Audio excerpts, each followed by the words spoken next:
وقال الله تبارك وتعالى في القرآن العظيم والفرقان الحميد في كلام رب العالمين قل لا أسألكم عليه أجرا إلا مودة في القربى. وقال الله تبارك وتعالى مرج البحرين يلتقيان بينهما برزخ لا يبغيان فبأي آلاء ربكما تكذبان. وقال الله تبارك وتعالى في عظمته النبي الكريم في الكلام المجيد والفرقان الحميد في شان حبيبه إن الله وملائكته يصلون على النبي يا أيها الذين آمنوا صلوا عليه وسلموا تسليما. اللهم صل على محمد وعلى آل محمد وبارك وسلم. صلاة وسلام عليك يا رسول الله، الصلاة والسلام عليك يا حبيب الله. قابل قدر و قابل مبارکباد احبابان حاضرین و حاضرات،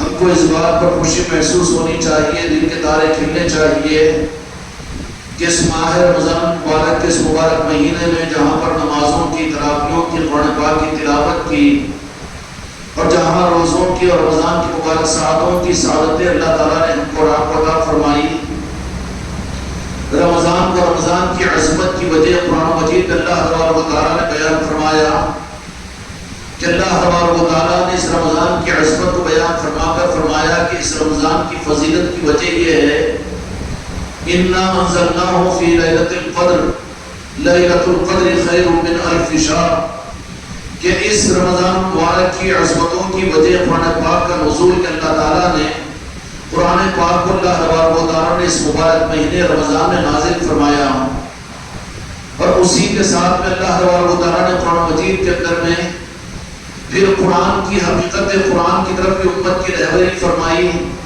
کہ میں نے رمضان میں قرآن پاک کو نازل کیا تو اس قرآن پاک کے اندر بھی کچھ حقیقی قرآن کو تم پہچاننے والے بنو جو اگر قرآن پاک کو ہاتھ میں لے اور حقیقی قرآن تک قرآن کے ذریعے سے تک پہنچے، یہ کتاب کا قرآن اور یہ 30 پارے اس کو ہدایت تک نہیں پہنچائیں گے۔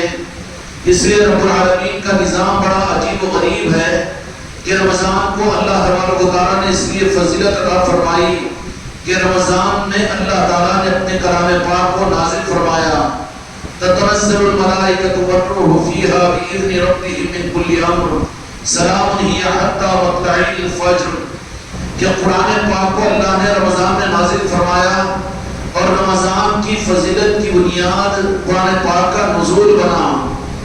لیکن سوال یہ پیدا ہوتا ہے کہ صرف رمضان میں اللہ تعالیٰ نے صرف قرآن پاک کو نازل فرمایا، بلکہ حقیقت یہ ہے کہ اللہ تبارک و تعالیٰ نے اس قرآن پاک کی نزول کی وجہ سے رمضان کو عظمت والا بنایا، تو اسی رمضان کے اندر میں وہ قرآن عظمت کو بھی، قرآن کی عظمت کے راستے کو کھولنے والی ذات کو بھی دنیا میں نازل فرمایا۔ چنانچہ رمضان کے مہینے کی فضیلتوں میں یہ ساری تو ہمیں سنتے رہتے ہیں کہ نزول قرآن کا مہینہ ہے، قرآن پاک کی وجہ سے رمضان کی عظمت ہے، اس لیے مسجدوں کے اندر نمازوں میں قرآن پاک سنا جا رہا ہے، قرآن پاک پڑھا جا رہا ہے۔ لیکن اس کے ساتھ میں اللہ تبارک و تعالیٰ کو قرآن پاک کی حقیقی رہبری بھی حاصل کرنے کی توفیق عطا فرمائے۔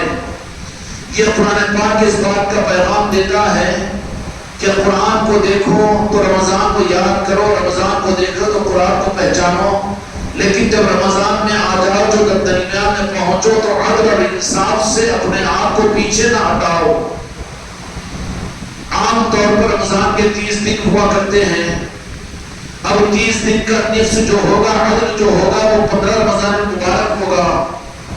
تو کیا واقعیتاً 15 رمضان المبارک کو بھی اللہ تبارک و تعالیٰ نے امت کو کوئی پیغام عطا فرمایا؟ اللہ تبارک و تعالیٰ کا نظام کوئی اتفاقی نظام نہیں ہوتا۔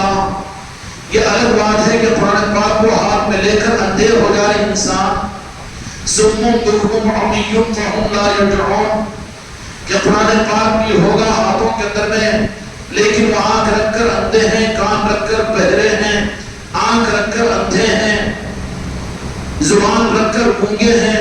یہ ہو سکتا ہے، ممکن ہے۔ اس لیے اللہ تبارک و تعالیٰ نے انتظام فرمایا کہ رمضان کی فضیلت قرآن کے نزول کی وجہ سے، لیکن اس رمضان کی فضیلتوں کو صرف قرآن پاک کی وجہ سے اگر تم نے نزول قرآن سے قرآن کی اہمیت اور عظمت کو سمجھا تو کوئی وجہ نہیں کہ اگر قرآن کی عظمت سمجھ میں آ جائے تو 10 دن کے بعد میں پھر مسلمان تراویح میں قرآن کے سننے کے لیے نہ آئے. یہ ممکن تھا کہ 10 دن کے قرآن کے سننے والے بھی محروم ہو جائیں گے اصل قرآن سے، اور یہ ممکن تھا کہ ہاتھوں میں قرآن لے کر حفظ قرآن کرنے والے بھی حافظ قرآن اور عالم قرآن بھی محروم ہو جائیں گے. اس لیے عدل کے تقاضے کے لیے اللہ تبارک و تعالیٰ نے یہ انتظام فرمایا کہ عدل سے اللہ تبارک و تعالیٰ خوش ہوتے ہیں کہ اے مسلمانوں تم 27 رمضان کو لیلۃ القدر کو یاد رکھتے ہو اپنی غرض کے لیے، لیکن نہیں بھول جانا عدل تمہارے اندر میں سے ختم ہو جائے گا، انصاف تمہارے اندر میں سے ختم ہو جائے گا اور تم ڈنڈی مارنے والے بن جاؤ گے. کہیں تمہارا پلڑا پھر اپنے قرض کی طرف میں جھک کر منافق نہ بن جاؤ. اس کے لیے قرآن پاک کے وسط رمضان مبارک کے وسط کو بھی تمہیں یاد رکھنا. بہت المیہ ہے کہ امت لیلۃ القدر کو یاد رکھی نزول قرآن کی وجہ سے، رمضان کو یاد رکھی نزول قرآن کی وجہ سے، رمضان کو یاد رکھی روزوں کی وجہ سے، لیکن 15 رمضان کو بھولنے ہی سے تو قرآن سے آدمی دور ہو جاتا ہے. 15 رمضان کا یہ امت کا بھلا دینا یہ اتنا بڑا جرم ہے کہ جس کی وجہ سے قرآن موجود ہوگا لیکن حقیقی قرآن سے امت کی زندگی خالی ہو جائے گی. وسط قرآن کو کوئی ایک چیز اللہ تبارک و تعالیٰ نے اس امت کو دی ہے کہ جس کی یاد قیامت تک کے لیے امت کے لیے قرآن پاک کے حق تک پہنچنے کا ایک راستہ تھا. یہ لیلۃ القدر کو تو یاد رکھے، رمضان کے چاند کو تو یاد رکھے، اور 3 پاروں کی تراویح کو تو یاد رکھے، اور قرآن پاک کا تو حفظ کو یاد رکھے، قرآن پاک کے سننے کی فضیلتوں کو یاد رکھے، اور رمضان میں قرآن پاک کی تلاوت اور روزانہ 2-4 پاروں کی تلاوت کو یاد رکھے. لیکن محرومی کا وہ راستہ ہوگا کہ 15 رمضان کو جو عدل کے لیے اللہ تبارک و تعالیٰ نے کوئی واقعہ رونما کیا ہے امت کے لیے نمونے کے لیے. لیکن آج دیکھیں کہ آج اسلام کے ساتھ مسلمانوں کا عدل نہیں ہے. آج مسلمانوں کی مسجدوں کا عدل کا نظام اسلام کے ساتھ میں نہیں ہے. مسلمان مسجدوں کے اندر میں، مسلمان اپنے دینی نظاموں کے اندر میں، مسلمان اپنے دینی مزاجوں میں دین میں ڈنڈی مار رہا ہے، جبکہ اللہ یہ چاہتا ہے کہ مسلمان عدل کے ساتھ میں انصاف کرے. اب اس انصاف کو یاد کرنے کے اللہ تبارک و تعالیٰ نے رمضان مبارک کے آخری عشرے کی تاخیراتوں میں، اور اغلب گمان یہ ہے کہ 27 کو لیلۃ القدر اللہ تعالیٰ نے عطا فرمائی. لیکن کیا رمضان میں صرف لیلۃ القدر خدا نے عطا کی ہے؟ یہ غرض والے مسلمانوں کا نظام ہے، لیکن محبت والے مسلمانوں کا نظام، اللہ کے مقربین کا نظام، اور اس کے محبوب کے چاہنے والے اور جنت پاک سے محبت کرنے والے اور آل رسول سے محبتوں اور مودتوں کا اظہار کرنے والوں کو رمضان میں صرف لیلۃ القدر نظر نہیں آئے گی. جن کو رمضان میں صرف لیلۃ القدر نظر آئے گی ہے وہ یہ بات صحیح ہے کہ وہ صرف غرض والے مسلمان ہیں. وہ بھی کیوں؟ لیلۃ القدر خیر من الف شہر، کہ ایک رات میں عبادت کریں گے 80 سال کی نفلی عبادت کا ثواب، اور اس ثواب پر بڑی جنت، گھوڑوں والی جنت مل جائے گی. اے غرض والے مسلمان، کہ اس مسلمان نے، مسلمانوں کے دینداروں نے مسلمانوں کے رخوں کو موڑ کر تاجر بنا دیا ہے کہ اللہ کے احکامات کو بھی اللہ کے لیے کرنے کو تیار نہیں بلکہ اپنی غرض، اپنے مزاج، اپنی جنت کے لیے کرنے والے ہیں. یہ تجارت کا دین خدا کے پاس میں قابل قبول نہیں. اگر عدل کے دین پر آنا ہے تو پھر اس پیغام کو سمجھنا پڑے گا کہ اللہ تبارک و تعالیٰ نے رمضان المبارک کے اندر میں کیسے قرآن پاک کو نازل کیا، لیلۃ القدر ہی عطا فرمائی نہیں. اس رمضان المبارک کے اندر میں خدا پاک نے قرآن کے حق کو دنیا میں قیامت تک کے لیے ظاہر کرنے کا انتظام اس رمضان المبارک کے اندر میں فرما دیا.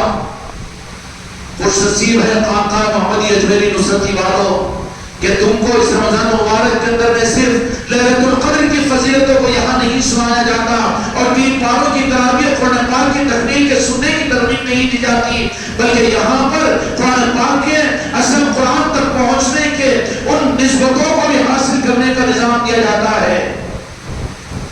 آپ نے اس مسجد کے اندر صرف 3 پارے کی تراویح کی تکمیل کر کے بے فکر نہیں ہو گئے، بلکہ رمضان شروع ہوا پہلی تاریخ سے تو آپ کی مسجد کے اندر میں حضور پیر غوث الاعظم دستگیر رحمت رضوان کی نسبت کی محفل یہاں قائم ہوئی۔ یہ اولیاء اور یہ پنجتنتا اور یہ عارفین کیا ہوتے ہیں؟ یہ حقیقت میں چلتے پھرتے قرآن ہوتے ہیں، اور یہ چلتے پھرتے قرآن قیامت تک کے لیے امت کو ملیں گے۔ شروعات رمضان کی ہوئی، آج غافل ہے مسلمان، یہ سمجھتا ہے کہ 3 پاروں کی تراویح کی شروعات نہیں ہے، شروعات بھی ہے نہیں، بلکہ یہ تو پیران پیر کی یاد سے رمضان کی شروعات کروائی گئی ہے۔ جب رخ پلٹ گیا تھا دین کا اور حق کا رخ بدل گیا تھا 5ویں 6ویں صدی ہجری کے اندر میں، رخ کے صحیح کرنے کے لیے رمضان کے چاند پر اس دنیا کے اندر طریقت کے چاند کو بنا کر حضور پیر غوث الاعظم دستگیر رحمت رضوان کو اس دنیا میں طلوع کیا گیا کہ دیکھو کہ تم کو حق دین کا چاند ہے، اور چاند بنا کر اپنے محی الدین کو تمہارے درمیان میں بھیجا ہے۔ اور وہاں سے آگے بڑھے سید کائنات فاطمہ الزہرا سلام اللہ علیہ کی دنیا سے وفات، ابھی حضرت ام المؤمنین عائشہ صدیقہ رضی اللہ عنہا کی وفات مبارک اور مولا علی علیہ السلام کی شہادت، سیدہ خدیجہ الکبریٰ ام المؤمنین رضی اللہ تعالیٰ عنہ کی اس دنیا سے وفات، کہ رمضان میں ان حق رمضان کو مسلمانوں نے بھلا دیا۔ ان کی مسجدوں سے اس کا تصور نہیں اور ان کے نظاموں سے کا کوئی تصور نہیں۔ جو مسلمان قرآن پاک کو سننے کا اہتمام کرتے ہو، کیا ان کو یہ اصل قرآن سے واقف نہ ہونے کی وجہ سے یہی وجہ ہے کہ یہ مسلمان اس بوجھ کو ہٹا کر یہ سمجھتا ہے کہ میں تو فارغ ہو گیا۔ حالانکہ اسلام، مسلمان اگر اسلام کو بوجھ سمجھے تو وہ مسلمان نہیں بلکہ منافق ہے۔ مسلمان تو وہ ہے جو دین کو اپنے لیے سعادت سمجھے، اپنے لیے رحمت سمجھے، اپنے لیے برکت سمجھے اور اپنی زندگی کا مقصد سمجھے۔ امت کا رخ مڑا ہوا ہے، کیوں؟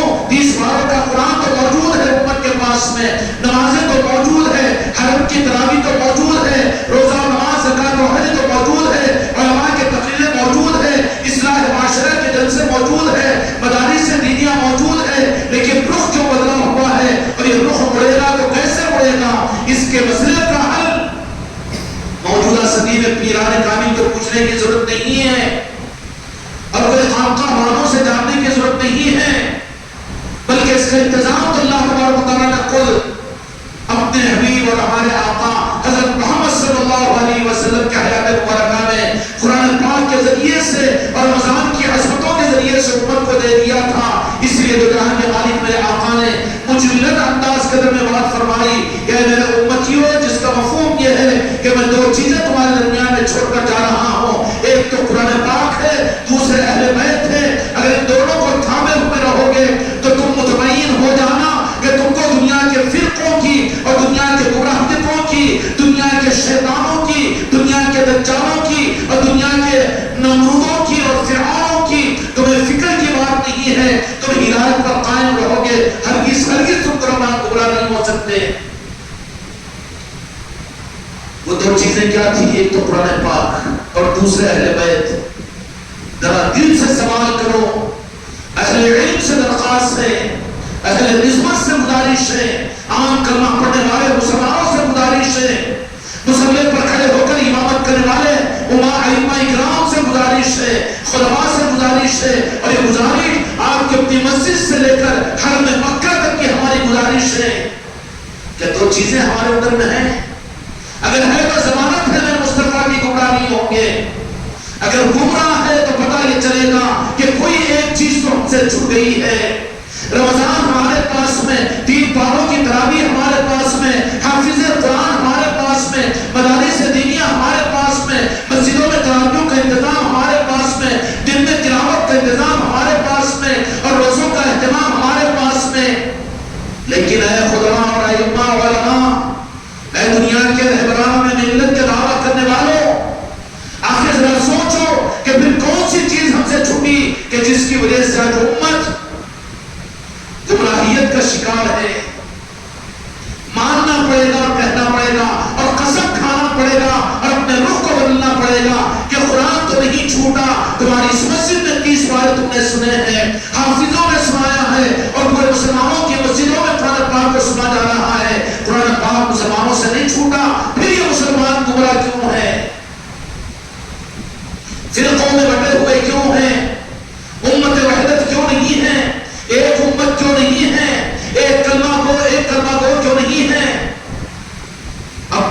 اذان کرانے میں جو تیار نہیں ہے تو کوئی یہ کہے کہ میں مسلمان اس لیے کہ میں اپنے آقا کا غلام اور نام لیوا ہوں، یہ نہیں کہے گا، یہ تو حرام سے کہے گا کہ میں دیوبندی، میں مسلمان نہیں، میں مسلمان، اور یہ کہے گا کہ میں بریلوی اور میں اہل حدیث، میں تبلیغ اور میں جماعت اسلامی۔ ارے تیرا وجود کہاں کا وجود ہے؟ ارے تو تھا غلام مصطفیٰ جن کا کلمہ پڑھ کر تو نے ہی مسلمان بنا ہے، اس آقا ہی کو بھول گیا، اپنی پہچان ہی کو مٹا دیا۔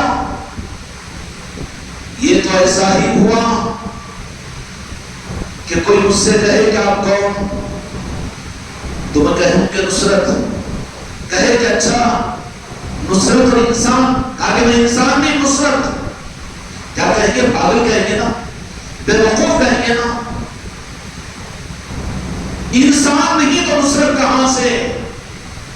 تو اگر میرے مصطفیٰ کا غلام نہیں تو جنت پاک کا عاشق نہیں، تو مولا علی کا چاہنے والا نہیں، سید کائنات کو یاد کرنے والا نہیں، مولا حسن اور مولا حسین سے محبت کرنے والا نہیں، تو مسلمان کہاں ہے؟ پھر کہاں تیری نسبت اور تیری سچائی کہ تو یہ کہے کہ میں یہ ہوں اور میں وہ ہوں؟ پہلے تو تجھے مسلمان بننا پڑے گا، اور مسلمان بننے کے لیے جنت پاک سے محبت ضروری ہے، اور تجھے اقرار کرنا پڑے گا میرے مصطفیٰ کی غلامی کا، اور پھر کہے کہ میں تبلیغی، میں جماعت کا، اور میں مسلک کا، اور میں دیوبند کا، میں بریلی کا۔ ارے یہ تو کہاں ہے؟ تو غلط ہو گیا، تو گمراہ ہو گیا اور کسی اور راستے پر نکل گیا، تو غلام مصطفیٰ ہے پہلے، اس کے بعد میں سب کچھ۔ تو ماننا پڑے گا کہ قرآن ہمارے ہاتھوں سے نہیں نکلا، ہماری مسجدوں سے نہیں نکلا۔ شکر ادا کرو مسلمانوں کہ وہ وقت ابھی خدا کا عذاب کرنا آ جائے کہ تمہارے ہاتھوں سے قرآن نکل جائے، تمہارے گھروں سے نکل جائے، اور کتابیں باقی رہے اور قرآن پاک کو اٹھا لیا جائے، حروف کو مٹا دیا جائے، خود قیامت کے موقع پر ہوگا۔ ابھی وہ عذاب اور وہ قیامت کا وہ حال نہیں آیا۔ سمجھ جاؤ تو ٹھیک ہے، منزل حاصل ہوگی۔ قرآن ہاتھوں سے نہیں نکلا، لیکن ماننا پڑے گا قرآن نے جس قرآن کی طرف میں رہبری کی تھی اور جس کی رہبری کے اللہ تعالیٰ نے قرآن پاک کو منتخب فرمایا تھا، قُلْ لَا أَسْأَلُكُمْ عَلَيْهِ أَجْرًا إِلَّا مَوَدَّةَ فِي الْقُرْبَىٰ، اور کہیں پر فرمایا تھا مَرَجَ الْبَحْرَيْنِ يَلْتَقِيَانِ بَيْنَهُمَا بَرْزَخٌ لَا يَبْغِيَانِ يَخْرُجُ مِنْهُمَا اللُّؤْلُؤُ وَالْمَرْجَانُ، اور کہیں پر خدا نے قرآن مجید میں فرمایا تھا إِنَّا أَعْطَيْنَاكَ الْكَوْثَرَ فَصَلِّ لِرَبِّكَ وَانْحَرْ إِنَّ شَانِئَكَ هُوَ الْأَبْتَرُ۔ یہ کس بات کی رہبریاں تھی؟ یہ قرآن کا سب قرآن ہے، اور یہ قرآن کا قرآن آیتوں کی تفسیر مفسرین کریں گے، ترجمہ علماء کریں گے، لیکن چلتے پھرتے قرآن پر جنت پاک کی ذات آل محمد اور آل رسول ہے جو قیامت تک امت میں رہیں گے۔ ہر زمانے میں اللہ تبارک و تعالیٰ ان کو رکھے گا، ان کو محتاج نہیں بنایا۔ میرے مصطفیٰ نے امت کو کسی کے سامنے بھی کے نظام کا پھیلانے والا نہیں بنایا، بلکہ تو مستغنی فرما لیا کہ میری اولاد تمہارے لیے ہوگی، میری آل ہوگی قیامت تک تم کو سنبھالنے کے لیے۔ فرقوں میں اور مسلکوں جماعتوں کے اندر میں جینے والے 15ویں صدی کے مسلمانوں، اگر تم نے دامن اہل بیت کو اگر تھام لیا اور آل رسول سے محبت کو قائم کر لیا، خدا کی قسم تمہیں گمراہ کے اندر کوئی ڈر اور خوف نہیں ہونا چاہیے۔ ڈر اس کو ہے جس کے ہاتھ اہل بیت کا دامن نہیں ہے، خوف اس کو ہوگا جس کے ہاتھ میں آل رسول کا دامن نہیں ہوگا، گمراہ وہ ہوگا جو اہل بیت سے جڑا ہوا نہیں ہوگا، کیونکہ ضمانت میرے مصطفیٰ نے دیتی ہے کہ قرآن تو ہے، انکار نہیں کیا جائے گا، ہے کہ نہیں ہے قرآن؟ تمہاری مسجد میں پڑھا گیا اور شہر کی ساری مسجدوں میں حافظوں نے پڑھا ہوگا اور پڑھ رہے ہیں، کعبۃ اللہ میں پڑھا جا رہا ہے، ہر جگہ پڑھا جا رہا ہے۔ اللہ تبارک و تعالیٰ اپنی کلام پاک کے پڑھنے والوں کو قرآن پاک کا حق بھی اور اس کا نور بھی اپنی طرف سے عطا فرمائے۔ قرآن پڑھے اور گمراہی سے بچے۔ یہ ضمانت نہیں ہے کہ قرآن اور گمراہ نہیں ہوں گے، قرآن ہوگا لیکن گمراہ ہوں گے اگر دامن اہل بیت چھوٹ جائے۔ فیصلہ کرنا پڑے گا، اس کو مسلک و جماعت کی بات مت سمجھو، بلکہ اپنے لیے اپنے رخ کو بدلنے کے لیے ایک فیصلہ کیجئے کہ قرآن ہمارے پاس پر ہر مسجد میں، ہر حافظ کے سینے میں، ہر مدرسے کے اندر میں اور ہر مسجد کے ممبر پر سبوں کی تعداد اور ان کی ربی قرآن پاک ہم سے تم سے نہیں دور ہوا، لیکن میرے آقا نے فرمایا جس کا مفہوم یہ تھا کہ قرآن رہ کر بھی ہدایت پر تم ہوں گے، اس کی ضمانت نہیں ہے قرآن پاک۔ حافظ ہو کر بھی ہدایت یافتہ ہو ضمانت نہیں ہے، عالم دین ہو کر بھی ہدایت یافتہ ہو سند نہیں ہے۔ اس قرآن کے ساتھ میں اہل بیت بھی ہونی چاہیے، اہل بیت کے ساتھ میں نسبت بھی ہونی چاہیے۔ قرآن ہے، انکار نہیں کیا جائے گا۔ حرم میں جو قرآن پاک ہے، آپ کی اپنی مسجد کے محلے کے اندر بھی وہی قرآن پاک اللہ کی قسم موجود ہے کہ نہیں ہے؟ یہ نہیں کہ عرب کا قرآن الگ ہے، ایران کا الگ ہے، ہندوستان کا الگ ہے، کسی ملک کا الگ ہے، بالکل نہیں، وہی قرآن ہے ایک۔ اللہ کا احسان ہے امت کے اوپر وہ عذاب ابھی نہیں آیا، لیکن دوسرے عذاب میں یہ امت مبتلا ہو چکی ہے۔ اگر آگے کے عذاب سے بچنا چاہتے ہو کہ تمہارے ہاتھوں سے تمہارا یہ قرآن بھی نکل جائے اور تمہاری نسلیں کہے ہم سنتے تھے کہ اللہ کا کلام تھا، لیکن وہ کلام تو ڈھونڈنے سے بھی ہم کو نہیں ملتا، قرآن پاک کے حروف کو مٹا دیا جائے گا۔ ایک عذاب میں امت آ چکی ہے۔ اے امت کے ائمہ، اے امت کے علماء، اے امت کے کلمہ پڑھنے والے مسلمانوں، اس عذاب سے اپنے آپ کو نکالو، ورنہ آگے تمہارے ہاتھوں سے اس قرآن کو بھی چھین لیا جائے گا۔ اور اس کی وجہ کیا ہے کہ ایک عذاب میں آج امت عمومی طور پر جو مبتلا ہے۔ قرآن ہے، مدرسے ہیں مبارک، مدارس ہے مبارک، مسجدوں میں ہے مبارک، گھروں میں قرآن پاک ہے مبارک، بیٹیوں کی شادی میں تحفے میں قرآن پاک دیتے ہیں، سر پہ اٹھا کر خالاجان آگے چلتے ہیں قرآن پاک مبارک، یہ قرآن ہے۔ لیکن دوسرے عذاب میں مبتلا ہو چکے ہیں، اس کی وجہ یہ ہے، قرآن لگ رہا ہوگا آپ حضرات کو، لیکن آج مسجدیں، آج اس دوسری چیز جو بتائی تھی میرے آقا نے، قرآن پاک ہوگا لیکن تم فطروں کے حوالے نہیں ہوں گے، تم قرآن نہیں ہو سکتے۔ ایک تو قرآن پاک اور دوسرے اہل بیت ہو، اہل بیت ہم سے امت سے چھوڑ دے۔ مسلکوں کو ہم نے پکڑ لیا، پیروں کو ہم نے پکڑ لیا، جماعت اور مسلکوں کو ہم نے پکڑ لیا، اپنی پہچان اپنی بتا دی۔ اس سے پوچھو تو فوراً یہ کہے گا کہ میں تبلیغ والا ہوں، میں سنی ہوں، اور میں مرید ہوں، اور میں یہ ہوں، میں اہل حدیث ہوں، میں جماعت اسلامی ہوں۔ پاگل کتا کہا لیا تجھے، تو پہلے میرے مصطفیٰ کا غلام ہے تو سب کچھ ہے۔ پہلے انسان ہے تو بعد میں نصرت ہے، پہلے انسان ہے تو بعد میں عالم ہے، بعد میں حافظ ہے، بعد میں ائمہ ہے، اور بعد میں امام ہے۔ اس لیے کہ انسان ہوگا ہی تو اس کی امامت قبول کی جائے گی نا۔ انسان کے بجائے کسی اور جانور کو لا کر اس کی امامت کے پیچھے نماز نہیں پڑھیں گے۔ انسان ہونے کے لیے جیسے ضروری ہے ویسے ہی ہم سب کچھ بھی بعد میں ہوں گے، لیکن ہم پہلے اپنے آقا کا نام لیوا ہیں، ہم غلام مصطفیٰ ہے، نام لیوا مصطفیٰ ہے۔ تصور میں بھی نہیں آتا، حالانکہ یہی چیز اصل تھی کہ اپنے بارے میں ہم کو اس بات کا احساس کہ ہم اپنے نام سے پہلے اپنی نسبت کو یاد رکھیں کہ اصل چیز جو ہے وہ میرے آقا کی دو جہاں کے مالک کی نسبت ہے۔ قرآن مجید تو ہمارے پاس سے موجود ہے، کوئی عذاب ہم پر اور تم پر نہیں آیا، اللہ تمہاری میری نسلوں کی حفاظت فرمائے۔ لیکن دوسرے عذاب میں اس 15ویں صدی میں جو امت مبتلا ہے، تمہاری چھوٹی مسجدوں سے لے کر تمہاری بڑی مسجدوں تک، ہندوستان سے لے کر عرب ممالک تک اور مسلمانوں کی حکومتوں میں تک، دوسرے عذاب میں مسلمان اس وقت گرفتار ہے۔ وہ کون سا عذاب کہ اہل بیت کی نسبتیں ان سے دور کر دی گئی۔ اب آپ کہو اتنا بڑا الزام کیسے، اتنا بڑا الزام کیسے؟ ماننا پڑے گا اس لیے کہ آج 15ویں شعبان 15ویں رمضان مبارک ہے، لیلۃ القدر کو کتنی مسجدوں میں اہتمام کیا جائے گا، لیکن 15 رمضان کو اللہ تبارک و تعالیٰ نے اس امت کو عدل کے لیے اور حق قرآن دینے کے لیے صاحب قرآن بنا کر اور قرآن کا پریکٹیکل عملی نمونہ بنا کر اپنے محبوب کے نواسے سید امام مولانا حسن علیہ السلام کو دنیا میں مبعوث فرمایا۔ کیوں تمہاری مسجدوں میں اس کا اہتمام نہیں؟ مسلمان واقف تک نہیں ہے، کیوں سانپ سونگ گیا ہے، کیا روگ اڑ گیا ہے تمہیں؟ تمہاری مسجدوں میں کس نے پابندی لگا دی کہ امام حسن علیہ السلام کو یاد نہ کرو؟ یہ عذاب ہے خدا کی طرف سے کہ تمہارے روح کو گمراہی کی طرف میں پھیر دیا گیا۔ یہ خوش ہے قرآن کو لے کر اچھل رہا ہے، قرآن کو موٹر سائیکل پر چلا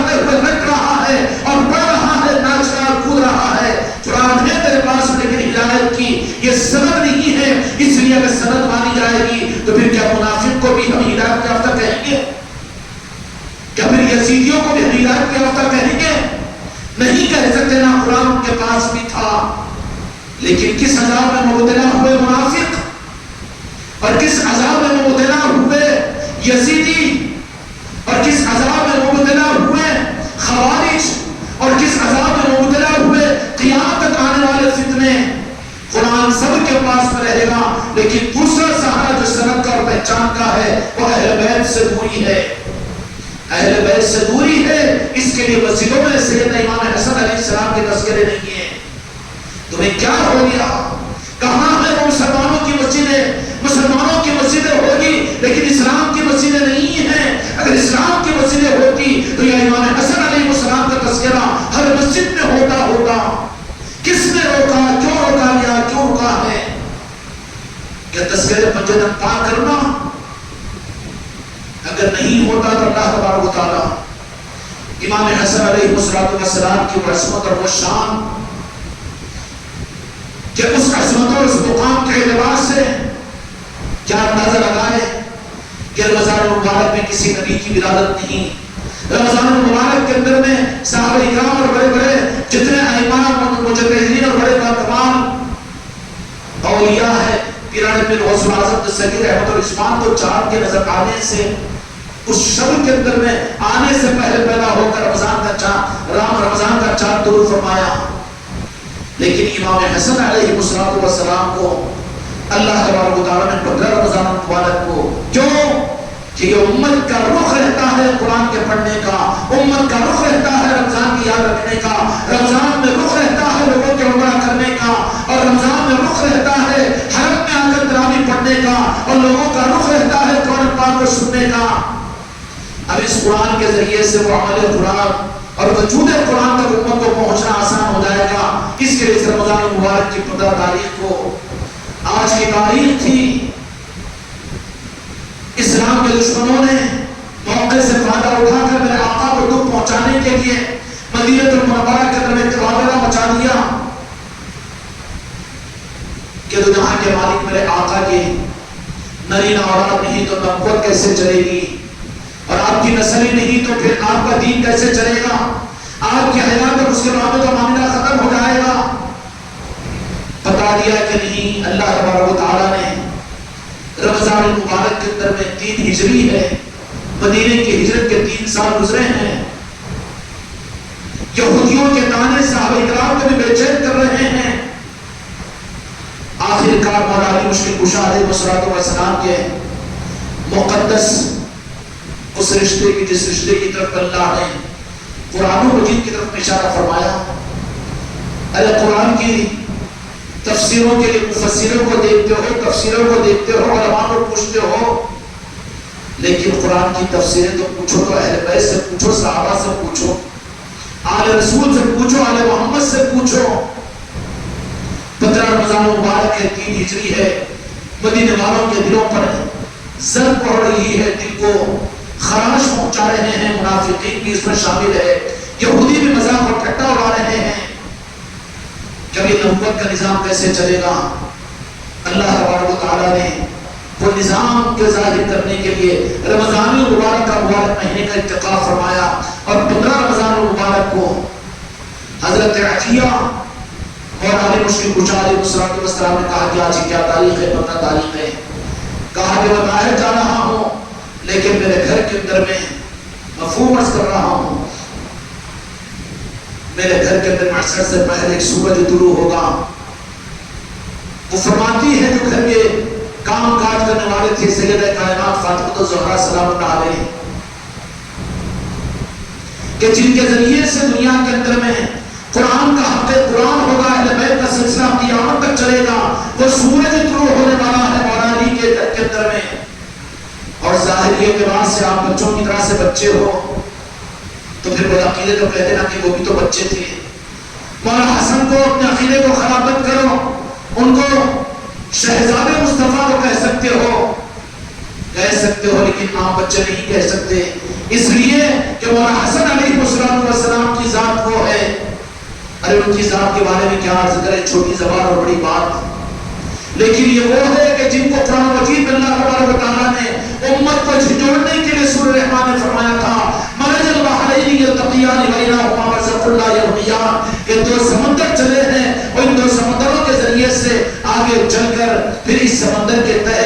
موتی اور کنگے، یخرج منہم اللؤلؤ والمرجان، کہ اس کی تہ کے اندر میں سے سبز اور ہیرے، سبز موتی اور کنگے نکلیں گے، اور یہ موتی اور کنگے سمندر کی تہ سے نکلتے رہیں گے قیامت تک۔ علماء عارفین اور محدثین اکرام یہ فرماتے ہیں کہ مرج البحرین یلتقیان بینہما، میں زمانوں کے مفسرین کی بات کیا کہوں، یہ مفسرین تو نقال ہے، لیکن وہ اصل جن کی نسبت رب سے جڑی ہوئی تھی، جو عرش کی لکیروں کو پہچاننے اور پڑھنے والے تھے، اور جن مفسرین کے اوپر قرآن کھلتا تھا، جو بارگاہ مصطفیٰ کے در میں جن کی پہنچ تھی، ان کی لکھی ہوئی بات یہ ہے کہ مرج البحرین یلتقیان سے مراد یہ سید کائنات سیدہ فاطمہ الزہرا سلام اللہ علیہ ہے، اور دوسری طرف میں مولا علی مشکل کشا علیہ السلام ہے۔ یہ دونوں سمندر آگے ملتے ہوئے آگے پھر امت کے لیے جو چیز سمندروں سے ملنے والی قیمتی ہے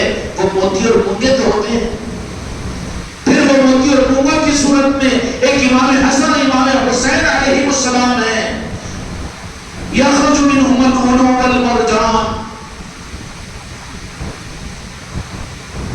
کہ سبز اور سرخ امام حسن علیہ السلام کی شہادت اللہ نے طے کی کہ زہر دے کر تو سبز قسم کا زہر آپ کو دیا گیا، جس کی وجہ سے سفیدی آپ کے جسم مبارک کے اوپر ظاہر کی، اور امام حسین علیہ السلام کو میدان کربلا میں سرخ و شہادت عطا کی گئی۔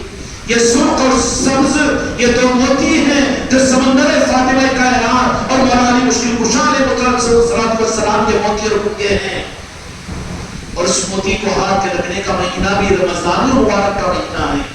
اور کس شان سے مولا حسن علیہ السلام کی ولادت، ارے تمہیں شرم آنی چاہیے کہ تم اپنی اولادوں کا برتھ ڈے مناتے ہو اور اپنی سالگرہ کو یاد رکھتے ہو اور اپنے ملک کی آزادی کے دنوں کو یاد رکھتے ہو، اور تم جمعۃ الوداع کو یاد رکھتے ہو، شب قدر کو یاد رکھتے ہو۔ اس سے پہلے تو مولا حسن کی یاد علیہ السلام کی یاد ہے۔ اس عذاب میں آج عمومی طور پر امت مبتلا ہو چکی ہے کہ قرآن تو ساتھ ہے لیکن اہل بیت کا دامن چھوٹ چکا۔ اگر امت کو بچانا ہے اور تم کو مجھ کو بچنا ہے اور تم کو مجھ کو اپنی نسلوں کو بچانا ہے تو میرے دوستو یہ عہد اور ارادہ اور قسم کھا لو کہ جنت پاک اور اہل بیت سے اپنی نسلوں کو ہم کو اور آپ کو جوڑنا ہے تاکہ عذاب سے محفوظ رہے۔ کس کے عذاب سے؟ مسلم و جماعتوں سے ڈرنے کی ضرورت نہیں، اسرائیل اور امریکہ سے ڈرنے کی ضرورت نہیں، سعودیہ اور وہابیت سے ڈرنے کی ضرورت نہیں۔ خدا کی قسم یہ تو مکڑی کے جالے ہیں، خدا عذاب مبتلا اگر کرے گا تو اہل بیت کے دامن کو چھڑوا لے گا۔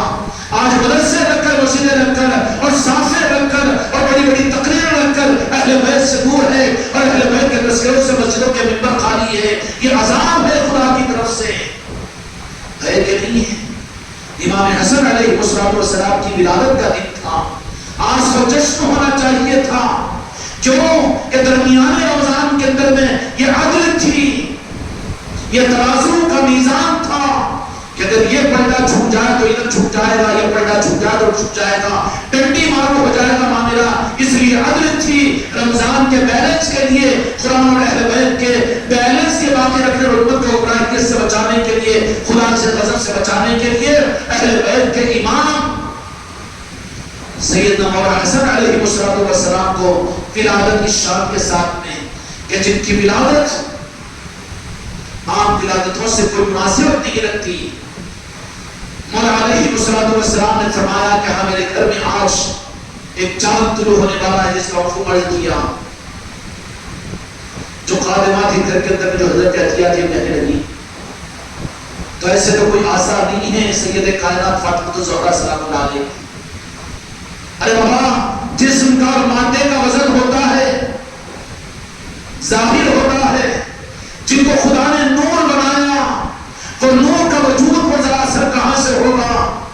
سید کائنات فاطمہ الزہرا سلام اللہ علیہ جب یہ بات مولا علی علیہ السلام نے فرمایا تو خیر کا زمانہ تھا میرے مصطفیٰ کے حیات مبارک کا، پنجتن پاک سے پوری امت جڑی ہوئی تھی، ان پر عقیدے رکھے ہوئے تھے، انتظار کی۔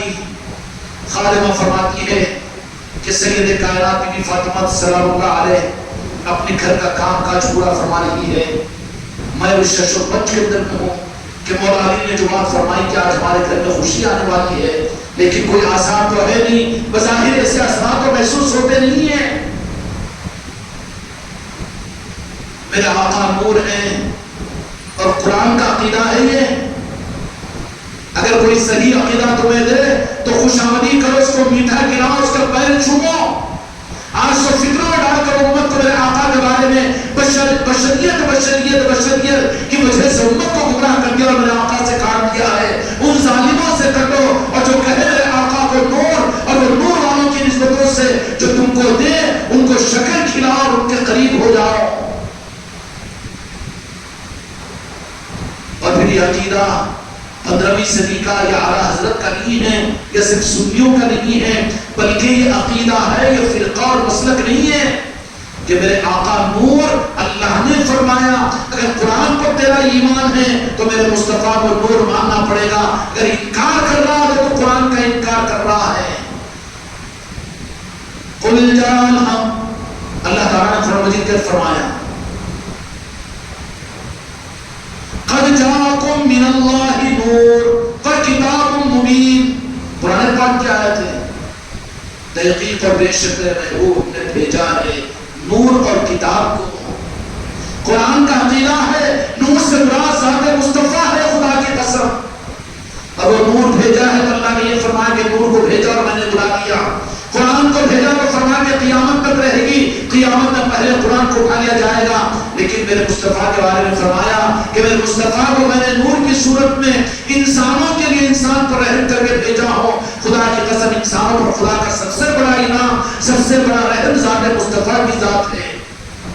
نعرہ پاک مصطفیٰ کو اپنے قلب پر محسوس کرو، اپنے عقیدوں میں داخل کرو، میرے مصطفیٰ کی ذات کے نور کو ان میڈھوں کی ناری، ان ظالموں کے حوالے ہو کر اپنے عقیدوں کو برباد مت کرو۔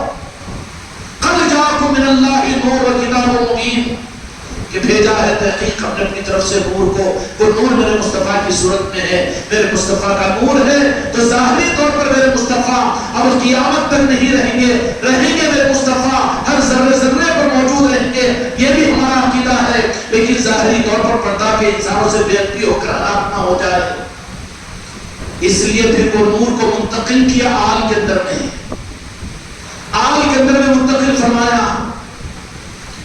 اور آل میں سب سے پہلے سید کائنات فاطمہ زہرا سلام اللہ علیہ کی ذات ہے۔ سید کائنات کون ہے؟ یہ نور مصطفیٰ کا حصہ ہے، اس لیے میرے مصطفیٰ نے فرمایا کہ فاطمہ میرے جسم کا ایک حصہ ہے، یہ حصے سے مراد یہ نور ہے۔ یہ اور بھی 3 شہزادیاں ہیں میرے مصطفیٰ کی، ان کے قدموں کے نیچے ہماری نسل قربان سرکار کی شہزادیاں ہیں۔ لیکن میرے اما جان سید کائنات فاطمہ زہرا سلام اللہ علیہ کی بات کچھ الگ ہے، اس لیے کہ اس سے نور کو منتقل کیا ہے۔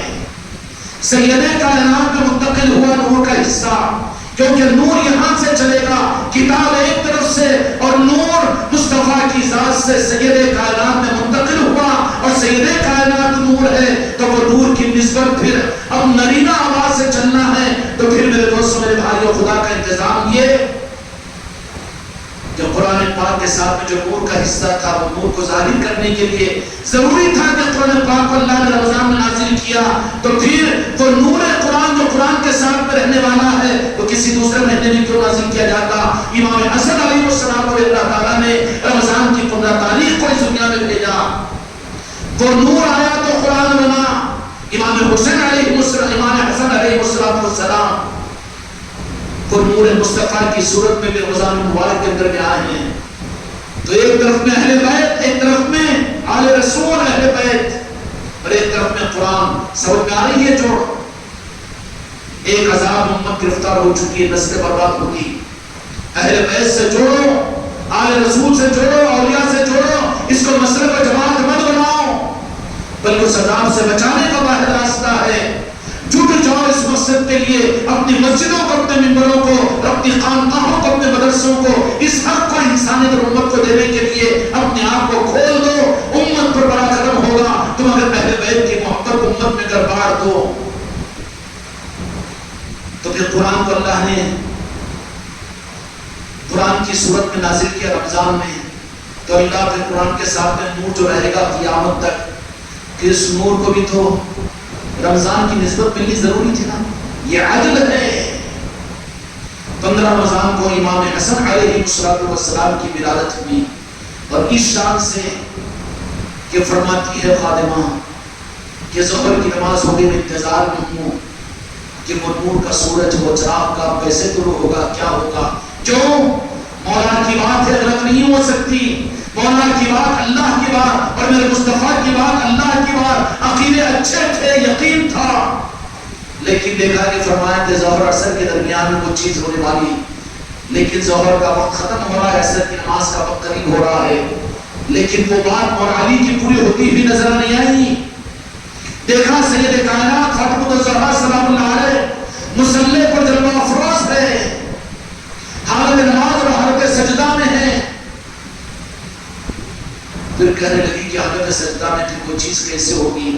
ابھی ششپن کے اندر میں مولا علی علیہ السلام کی طرف میں سوال کے نیت کے ساتھ میں ارادہ کر کے در فاطمہ الزہرا سلام اللہ علیہ کی چوکھٹ کے باہر قدم مبارک کو رکھا کہ جا کر مولا علی سے پوچھوں گی کہ اللہ تعالیٰ بھی غلط نہیں، رسول اللہ کی بات بھی غلط نہیں، مولا علی تمہاری بات بھی غلط نہیں ہو سکتی، یہ تو ایمان کے عدل انصاف کا پیمانہ ہے، لیکن وہ چیز جو میں نے اپنی نظروں سے نہیں دیکھی، یہ ارادہ کر کے اپنے قدم کو اٹھائی تھی۔ فرماتی ہے کہ میرے کانوں کے اندر میں سیدہ امام حسن علیہ السلام کی سبحان ربی الاعلیٰ کی تسبیح میرے کان میں پڑی، تو میں پریشان ہو کر پھر حجرے میں واپس آئی، دیکھی کہ بی بی فاطمہ سید کائنات فاطمہ زہرا سلام اللہ علیہ سجدے مبارکہ کے اندر میں ہے۔ یا اما جان، آپ کی سجدے کی خیرات ہماری سجدوں کو قبول کروا دیجیے، آپ کے قدموں کی خیرات ہمارے لیے آخرت میں نجات کا ذریعہ بنے گی۔ ہم کو ہماری نسلوں کو اپنے قدموں سے دور نہیں کرنا، اپنی آن سے ہمیں دور نہیں کرنا، بدعقیدیوں کی لعنت اور عذاب میں ہمیں گرفتار نہیں کروانا۔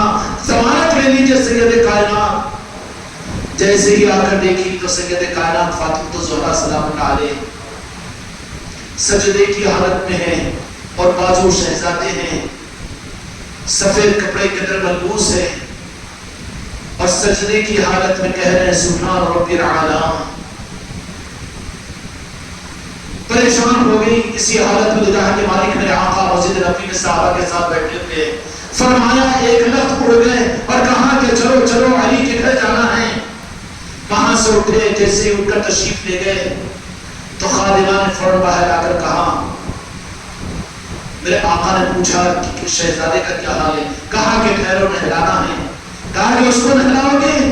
نہلانے کی ضرورت نہیں، وہ نور ہے، دنیا کو نہلانے کے لیے آیا ہے، دنیا کو پاک کرنے والی ذاتیں ہیں پنجتن پاک کی، سید کائنات کی ذات، امام حسن کی ذات، امام حسین علیہ السلام کی ذات، مولا علی کی ذات۔ خدا کی قسم یہ آیت تطہیر یہ نہیں کہ ان کی شان میں نازل ہوئی، بلکہ یہ وہ ذاتیں ہیں کہ جن کا نام چلے گا ان کو طہارت ملے گی، جو ان سے نسبت کو حاصل کرے گا وہ پاک ہو جائیں گے۔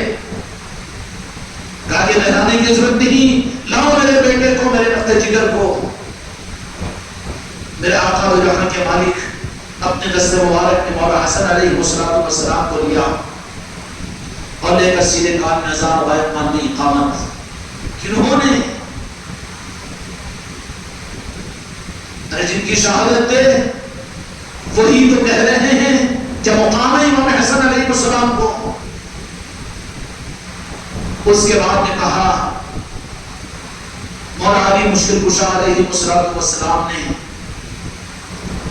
کہ سید کائنات سے مشورہ ہوا کہ کیا نام رکھا جانا چاہیے۔ سید کائنات نے فرمایا کہ وہ میرا حق نہیں، مولا علی آپ کا حق ہے، آپ کا شہزادہ ہے۔ تو کہا کہ میرا حق نہیں ہے، وہ تو جن کے شہزادے ہیں، شہزادے مصطفیٰ ہے، وہ میرے آقا جانے۔ آقا نے فرمایا کہ نہیں، کیا نام رکھنا چاہ رہے ہو؟ تو آپ کے شب پر شبیر کہا کہ حرب۔ میرے آقا نے سنا، سماعت فرمائی، سماعت فرما کر یہ بتانا مقصود تھا کہ میرے ان شہزادوں کو تم اپنی عقل و سمجھ کے ساتھ میں سمجھ نہیں سکتے، بلکہ فرمایا کہ ان کے نام تو اللہ تبارک و تعالیٰ نے خود طے فرما دیے۔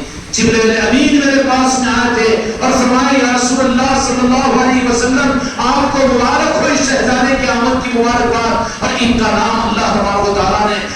کے 20 پردوں میں ان کے نام کو چھپا رکھا تھا. ایسا نام کسی اور کو نہ پہلے رکھا گیا کبھی، نہ کسی اور کو ادا کیا گیا. ان کا نام تو حسن رکھا جائے. کمال کی انتہا کو حسن کہتے ہیں. ہر کمال کی انتہا ہے. اِنَّا أَعْطَيْنَاكَ الْكَوْثَرَ. کہاں جاؤں طرف میں تو پھر رات گزر جائے گی. چنانچہ میرے آقا کی مرضی کے مطابق میں کہا کہ جب میرے آقا نے فرما دیا کہ حسن نام رکھا جائے، آپ نے اپنے شہزادی کے ہاتھ میں دے دیا. اور پھر یہ ہوا ہی تھا کہ عصر کی نماز کا وقت ہوا. ام المومنین سیدہ عائشہ صدیقہ رضی اللہ عنہا یوں ارشاد فرماتی ہے کہ سید کائنات فاطمہ الزہرا سلام اللہ علیہ کے کوئی مناقب ہے آپ کے پاس میں؟ تو کہا کہ ان کے مناقب کیا پوچھتے ہو؟ کہ جو ظہر پڑھیں اور ظہر پڑھنے کے بعد میں امام حسن جیسوں کو امت کو ادا کرے اور پھر عصر کی نماز بھی قضا نہ کرے، وہ سید کائنات فاطمہ الزہرا سلام اللہ علیہ ہیں. اور فرمایا کہ نہ نماز گئی نہ روزہ چھوٹا، وہ ہے سید کائنات کی ذات. وہ نور ہے، نور سے نور دنیا میں چلا ہے. غوث و خواجہ کیا اسی نور کی کڑی ہے. اہل نور کو نور کی نسبت ملتی ہے. اندھے اور بے وقوف اور نابینا کو یہ بات کہاں سمجھ میں آئے گی؟ نور والوں کو نور کی بات سمجھ میں آئے گی. اندھے کو کہو کہ بہت اچھی روشنی ہے، 1000 وولٹیج کا بلب ہے، وہ تو کہے گا کہ بلب بھی نظر نہیں آ رہا. کہاں سے نظر آئے گا تجھے؟ آنکھ میں روشنی بھی تو چاہیے. نور ہے. امام حسن علیہ السلام کی ولادت بھی ظہر کے بعد عصر سے پہلے. ظہر بھی ادا، روزہ بھی ادا، روزہ بھی قضا نہیں، پھر عصر بھی ادا. ایسی شان کسی اور کو نصیب نہیں ہوئی. یہ شان تو سید کائنات فاطمہ الزہرا سلام اللہ علیہ کی ہے. امام حسن علیہ السلام کا نام میرے آقا نے رکھا. اور اس کے بعد میں پھر 7ویں دن کو تو جہاں کے مالک میرے آقا نے بکرا ذبح کیا اور عقیقہ فرمایا. ماں باپ کے اوپر عقیقہ واجب ہوتا ہے. اور میرے آقا نے فرمایا کہ اولاد کو بلا اور مصیبتوں سے بچانے کے لیے ماں باپ پر قرض ہے کہ جلد سے جلد اس کا عقیقہ کر دیں. برتھ ڈے اور چھلے چھٹیوں پر تو لاکھوں روپے خرچ کرتے ہیں بے وقوف، لیکن عقیقے کا کوئی اہتمام نہیں. ماں باپ پر قرض ہوتا ہے، اگر بڑے بھی ہو جائے تو یہ قرض اتارے بغیر نہیں مرنا. ماں باپ کے ذمے ہے کہ بچوں کا وہ عقیقہ کرے. 7ویں دن میٹھا ذبح کیا اور میرے آقا نے مدینے والوں کی دعوت کی. عقیقے کی دعوت میں اس بکرے کے اندر میں سارے مدینے والوں نے تناول تام فرمایا اور مدینے کے اندر میں خوشیاں بٹی. مولا حسن علیہ السلام کے بارے مبارک کے برابر چاندی کو تولا گیا اور وہ بھی عطا کر دیا گیا، وہ بھی نور تقسیم کر دیا گیا. یہ امام حسن علیہ السلام کی ولادت اور آپ کی شان ہے. اور پھر وہ امام حسن علیہ السلام کی ذات، وہ ذات کہ جن کے بارے میں صحابہ کرام رضوان اللہ تعالی علیہم اجمعین فرماتے اور احادیث کی کتابوں میں یہ بات ملتی ہے. بخاری شریف میں بھی مناقب امام حسن علیہ السلام یہ روایت موجود ہے کہ شفیع مصطفیٰ امام حسن علیہ السلام کی ذات تھی. سینہ مبارکہ سے لے کر سر مبارک بال مبارک تک دنیا کے مالک میرے آقا کی بالکل ہو بہو شباہت تھی.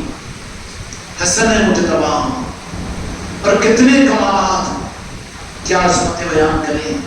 امت کو یہ حق ہے یہ دو سنارے مسجد کے ممبروں پر 100-150 سال کی مسئلوں پر جماعتوں کی باتیں. یہ مفسر وہ عالم اور وہ پیر اور یہ اور وہ جنگ آزادی. اے ظالموں، ان چیزوں کو ہٹاؤ اور یہاں سے حق کو لینے کے لیے ممبروں کو استعمال کرو. ان کا حق ہے کہ امتوں پر جنت پاک دو. کیونکہ تم اگر کسی اپنے پیر کی تعریف کرو تو ضروری نہیں ہے کہ دوسرا اس پر اعتماد کرے، لیکن تم اس ممبر پر مولانا حسن کی بات کرو تو پھر ایمان والوں کو تو ایمان ملے گا، حق ملے گا امت کو. اللہ تعالیٰ پھر سے مولا علی پھر سے ممبروں کے اوپر نظاموں کو قائم فرمائیں جن کے اختیار میں ہیں. وہ دروازوں کو بھی بند نہ کرے اور وہ بھی دروازوں کو تالے ڈال کر باہر نہ نکل جائے. مسئلے کو جماعت کے گڑھوں میں موقع منہ نہ ڈال دیں، بلکہ دو اپنی مسجد اور ممبروں سے اہل بیت اور مجدد پاک مولا حسن اور مولا حسین سید کائنات مولا علی. یزید جی تو کہیں گے کہ وہ بھی تو کیا شیعہ تو نہیں ہے. ہاں کہیں گے وہ، اگر پنجتن پاک کو یاد کرنا شیعہ ہے تو خدا کی قسم تو شیعت پر اپنا خاتمہ چاہتے ہیں. یہ ضرورت ہے اس زمانے کی، اور یہ ضرورت ہے اس امت کی اصلاح کے لیے، اور یہ ضرورت ہے آج پوری امت کو خدا کے عذاب سے بچانے کے لیے. یہ ضرورت ہے اس زمانے کی امت کو قرآن پاک کا حق دینے کے لیے، اور امت کو ضرورت ہے ایک ایک کلمہ پڑھنے والے کو اللہ کی گمراہیت کے اس عذاب سے بچانے کے لیے. قرآن ان کے پاس موجود ہے، قرآن ابھی نہیں گیا، ابھی وہ عذاب نہیں آیا، لیکن اگر ناقدری ہوئی دوسرا دامن ہم نے اہل بیت کا نہیں تھاما تو پھر یہ ملا ہوا قرآن، یہ چھپا ہوا قرآن، یہ مسجدوں کے الماریوں میں رکھا ہوا قرآن، یہ بیٹیوں کی جہیز میں آنے اور دینے والا قرآن بھی تمہارے ہاتھوں سے نکل جائے گا. خدا کھینچ لے گا. کھینچنے کے لیے کوئی اسرائیل نہیں آئے گا، امریکہ نہیں آئے گا، ہندوستان کی حکومت نہیں ہوگی، کوئی کافر و مشرک نہیں ہوگا، کوئی یہودی و نصارہ نہیں ہوگا، بلکہ رب تمہارے قرآن پاک کو تمہارے ہاتھوں سے کھینچ لے گا. اگر اس سے اپنے کو اپنے نسلوں کو بچانا ہو تو دوسرا دامن تھما دو اہل بیت کا، پنجتن پاک کا. اس زمانے کے حق کے دینے کا واحد راستہ اعمال کے فضائل، رمضان کے فضائل، قرآن کے فضائل، شب قدر کے فضائل، تحریک و جماعتوں کے فضائل. ارے بیٹا یہ تعارف کہاں ہے؟ انسان ہے تو نصرت ہے. جب انسانی نہیں تو کسی کوئی مرید برداشت کرے گا کہ گدھے کو کوئی نصرت کرے؟ تو میرے آقا کا غلام ہے تو سب کچھ ہے تو. اگر میرے آقا کی نسبت کو ظاہر کرنے کا تیرا ارادہ نہیں ہے تو تو کہاں مسلک و جماعت کو لے کر جا رہا ہے؟ یہ تیرے زمین کے اوپر کا نظام ہے، تیری قبر میں کام نہیں آئے گا. وہاں تو کہا جائے گا كنت تقول في هذا الرجل محمد صلی اللہ علیہ وسلم. زمین کے اوپر کے مسلک و جماعت، مسلک و یہ تحریر و تقریر اور کتابیں یہ زمین کے اوپر کی چیزیں تھی. بیٹا یہاں نہیں چلے گا. زمین کے مالک جو میرے مصطفیٰ ہے ان کی چلے گی یہاں پر. حائل آدمی حائل آدمی حائل آدمی نہیں جانتا تھا، جانتا تھا مگر کیا اپنے حد تک اپن کتنا شناخت چھوڑائے کام آئے گا. میرے آقا کو تو اپنی امت محبوب ہے. ایک ایک کلمہ پڑھنے والے ایک ایک امتی کا درد و فکر ہو، ایک ایک انسانوں تک حق پہنچانے کی وہ فکر و ضرورت ہے زندگی میں. اس کے لیے کرنا کیا ہے؟ اس کے لیے کرنے کا یہ کام ہے کہ اہل بیت کے نظام کو امت کے سامنے کھولو، اپنے نسلوں کو دو، اولیاء سے انسانیت کو جوڑو، اولیاء کی محبتیں پیدا کرو. اس وقت میں سارے دین کے نظاموں میں سب سے اہم نظام یہ ہے کہ امت کو اہل بیت سے جوڑا جائے اور انسانیت کو اولیاء سے جوڑا جائے. آج یہ عذاب میں امت گرفتار ہے، ان کی مسجدیں مبتلا ہے، ان کی آبادیاں مبتلا ہے، ان کے مسلمانوں کی بدسان حکومتیں مبتلا ہے، سربراہان مبتلا ہے کہ قرآن ان کے پاس میں ہے چھپا ہوا، لیکن اہل بیت کا دامن ان کے ہاتھوں سے نکل چکا. یہ خدا کا سب سے بڑا عذاب ہے. اللہ تبارک و تعالیٰ اس عذاب سے تمہاری اور ہماری حفاظت فرمائے. اس لیے میرے عزیزوں اور میرے دوستوں میرے بزرگوں، اس عذاب سے بچنے اور بچانے کی ذمہ داری تم میں سے میرے میں سے ہر ایک پر ہے. ہم میاں مٹھو بن کر اپنا معاملہ اپنا نہیں بلکہ ہم کو ساری امت اور انسانیت کے لیے اخرجت للناس تأمرون بالمعروف وتنهون عن المنکر وتؤمنون باللہ، اور انسانیت تک پھیل کر حق کو پھیلانے والے اور حق کو دینے والے اور یہ کہنے والے کہ ہمارا معاملہ ہمارے ساتھ میں نہیں، اننی من المسلمین، کہ ہم بھی تو عام بن کر سب کو یہ پیغام دینا ہے. اس لیے میرے دوستوں میرے بھائیوں، خدا کرے کہ اس عذاب سے بچنے کے لیے ہر مسجد کے اندر میں پنجتن پاک کی نسبتوں کی محفلیں شروع ہو جائے، اولیاء کی نسبتوں کی محفلوں کا انعقاد ہو جائے. مسجدیں تمہارے قابو میں نہیں ہیں، مدرسے تمہارے قابو میں نہیں ہیں، خانقاہیں تمہارے قابو میں نہیں ہیں، لیکن بچے نادان تیرا گھر تو تیرے قابو میں ہے، تیرا دیوان خانہ تو تیرے قابو میں ہے. یہاں پر گزرے بیجا مت کر اور یہاں مکاری مت کر، تو بچ نہیں سکے گا. تیرے گھر میں تو محفلیں کر سکتا ہے اور اس کا پیغام پھیلا سکتا ہے اپنے گھر سے، بچ نہیں سکتے. ہر ایک اپنے اعتبار سے اس کا ذمہ دار ہے. اللہ تبارک و تعالیٰ یہ توفیق تم کو اور مجھ کو عطا فرمائے. کیوں؟ انسانیت کو خدا کے عذاب سے بچانے کے لیے یہ ذمہ داری ہے تمہاری میری کہ وہ قرآن ہاتھوں کا قرآن یہ بھی نہ نکل جائے، وہ عذاب نہ آ جائے. یہ فرمایا میرے مصطفیٰ نے کہ جب قرآن پاک کو اللہ اٹھا لیں گے تو اس وقت میں تم دعا کرو گے تو دعا قبول نہیں ہوگی، شفاعت نہیں ہوگی، تمہاری دعائیں قبول نہیں کی جائے گی، رد کر دی جائے گی اور قیامت قائم ہو جائے گی. وہ عذاب آنے سے پہلے جو دامن اہل بیت کا چھوٹا ہوا ہے، جو دامن سید کائنات کی نسبت کا مولا نسبت کا اور مولا حسین علیہ السلام کی نسبت کا چھٹا ہوا ہے، اس کو امت کے ہاتھوں حوالے کر دو۔ یہ تحریک و مسلک دے رہا ہے، یہ جماعتوں کو دے رہا ہے، یہ اپنے لوگوں کو دے رہا ہے اور اپنے پیر کو دے رہا ہے، نہیں بلکہ دے تو جنت پاک کا دامن دے، اولیاء کی چوکھٹیں دے، اہل بیت کی محبت دے، نام پاک مصطفیٰ دے۔ یہ ہے اس کے دینے کے لیے تیرے گھر کا دیوان خانہ اور تیرے محلے کی مسجد اور تیرے مسجد کا منبر اور تیری قوم کا تیرا مدرسہ، اگر یہ خدمت کر رہا ہے تو وہ حق کی خدمت ہے، ورنہ غرض کی ہے، کہے کی حق کی نہیں، غرض کی، اور غرض والے اللہ تبارک و تعالیٰ کو پسند نہیں ہے بلکہ حق والے پسند ہے۔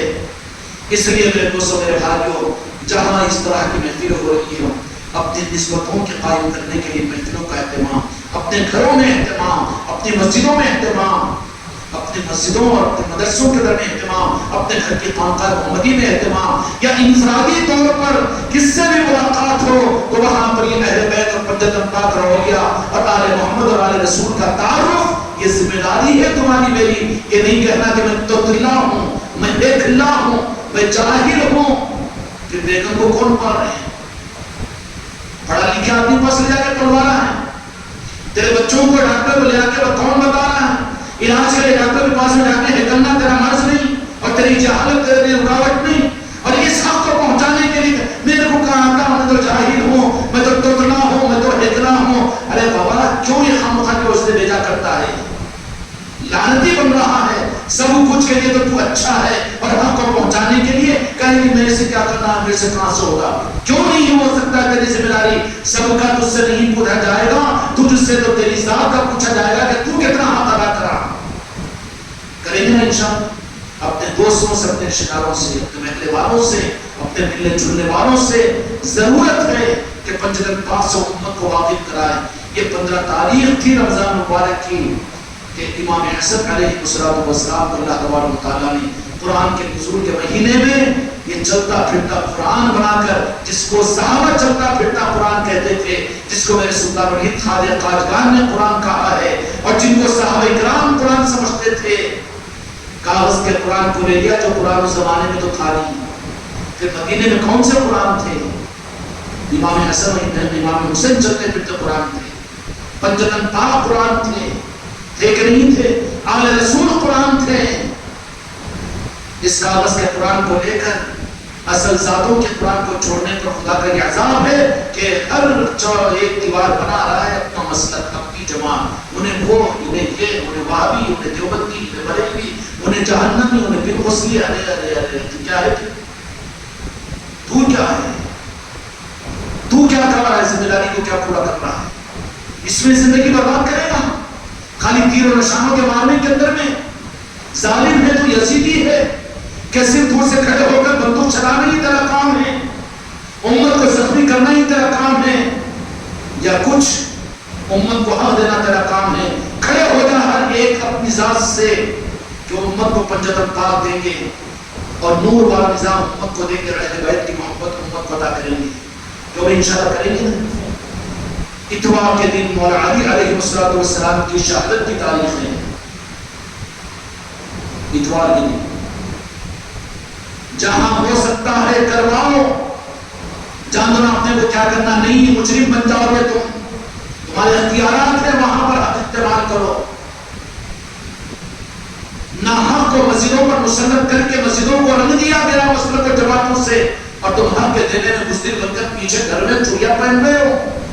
نہیں، حق کے دینے کے لیے جہاں جتنا اختیار ہے تم سے، تمہاری مسجدوں کے اندر میں، تمہارے اختیارات میں، تمہارے گھروں میں کون روک سکتا ہے؟ پنجتن پاک کے نسبتوں کی محفلیں اور یہ اکرام کے نسبتوں کی محفلیں جن سے جتنی اور جہاں ہو سکتی ہے وہاں پر کروائیے انشاءاللہ۔ تو حق والا کہاں ہے؟ حق والا ہے تو اپنا حق ادا کر۔ اس لیے وابستگان خانقاہ محمدیہ میری مسلطی والوں کو ایک ایک کو سپاہی بن کر اللہ کے عذاب سے بچانے کی اس پوری امت اور پوری انسانیت کو، کہ قرآن ایک ابھی باقی ہے، اہل بیت کا دامن امت میں سے چھڑوا دیا گیا، جس کی وجہ سے یہ امت گمراہ ہو کر فرقوں میں بٹ رہی ہے۔ ان کو جوڑنا اور امت کو امت بنانے کے لیے فضیلت سے امت نہیں بنے گی، مسلک و جماعتوں سے امت نہیں بنے گی، اتحاد المسلمین سے امت نہیں بنے گی، امت بنے گی اہل بیت کی محبت سے، پنجتن پاک کی محبت سے، آل محبت اور اولیاء کی محبت سے۔ ایک تسبیح کے دانے ایک طریقے سے ایک دھاگے میں پروئے جائیں گے، اور وہ تسبیح کا دھاگا خدا کی قسم آل محمد اور آل رسول اور پنجتن پاک ہے۔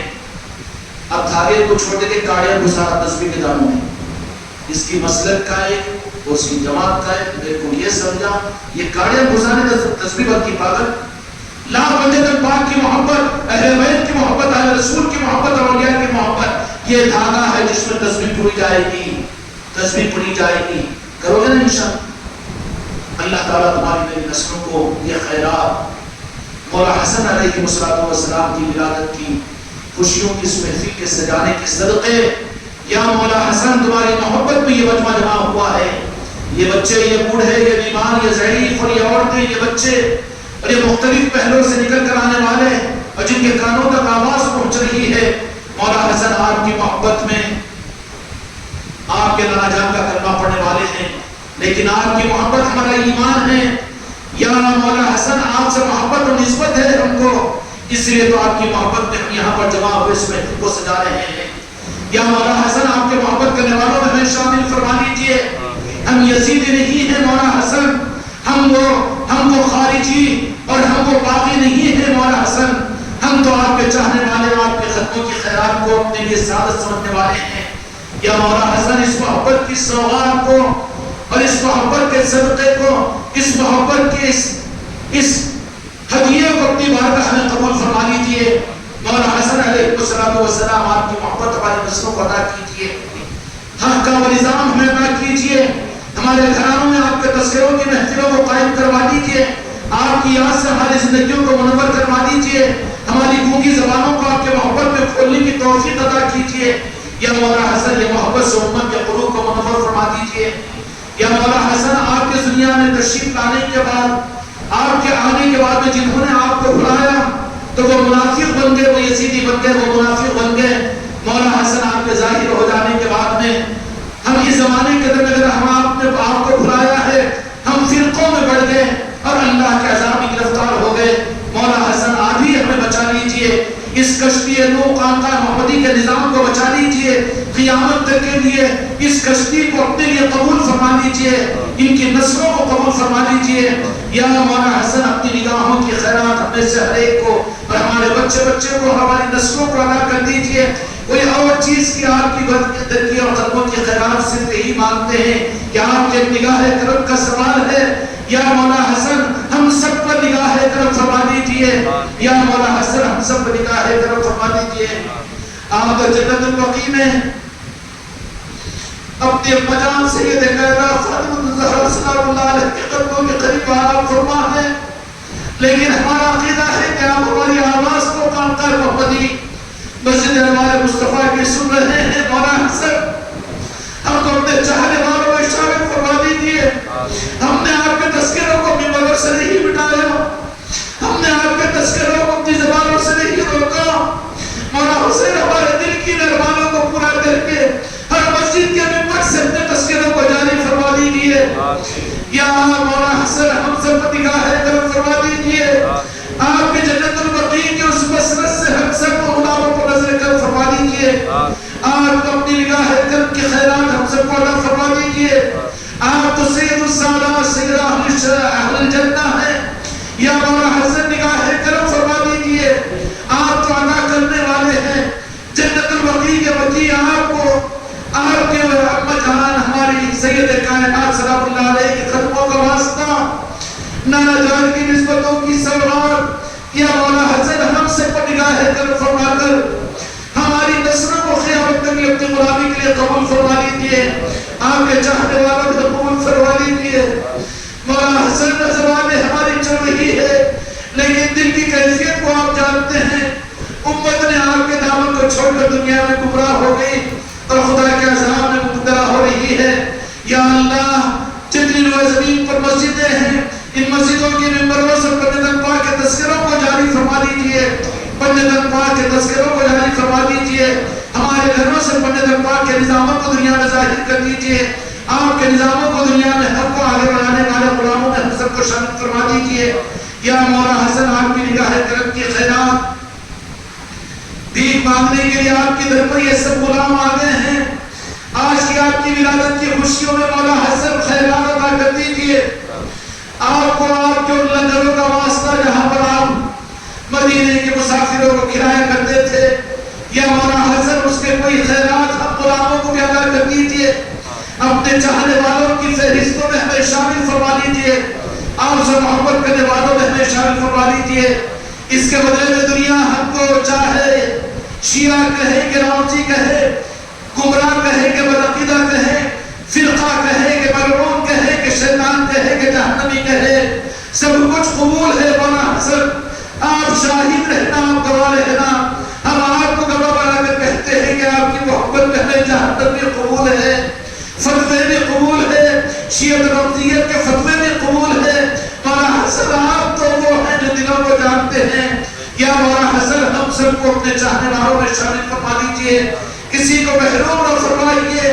مولا حسن ہمارے زبانوں کی باتوں کو نہیں، ہمارے دلوں کے جذبات سے جہاں جہاں بھی میرے بچے اپنی خانقاہوں میں آپ کے نسبتوں کی محفل کیے ہیں، کر رہے ہیں، ان سب کو بھی اپنی بارگاہ میں قبول کر لیجیے. ان میں سے ایک ایک کو قبول کیجیے، ایک ایک کو اپنی غلامی کا تاج عطا کیجیے، اور ایک ایک کو اپنی محبت کے خیرات ان کی نسلوں کو عطا کرنے کا فیصلہ کیجیے. یا مولا حسن اپنی بارگاہ کی بہتر قبولیت عطا فرما دیجیے. اپنے در کی حاضری کی بھی توفیق عطا فرما دیجیے. بشارتوں میں وجود اور جسم کے ساتھ بھی حاضری کی سعادتیں عطا فرما دیجیے. کسی کو محروم نہ فرمائیے. خدا کے عذاب و غضب سے اپنے نانا جان کی امت کو بچا لیجیے. اہل بیت کے دامن کو امت کو پھر سے عطا فرما دیجیے.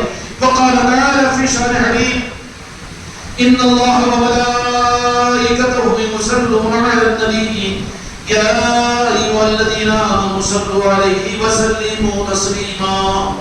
اللهم صل على محمد وعلى آل محمد وعلى آل محمد وعلى آل محمد وعلى آل محمد وعلى آل محمد وعلى آل محمد وعلى آل محمد. سيدنا شفيعنا حبيبنا ونبينا مولانا محمد صلوات و سلام علیکہ یا رسول اللہ برحمتک یا ارحم الراحمین.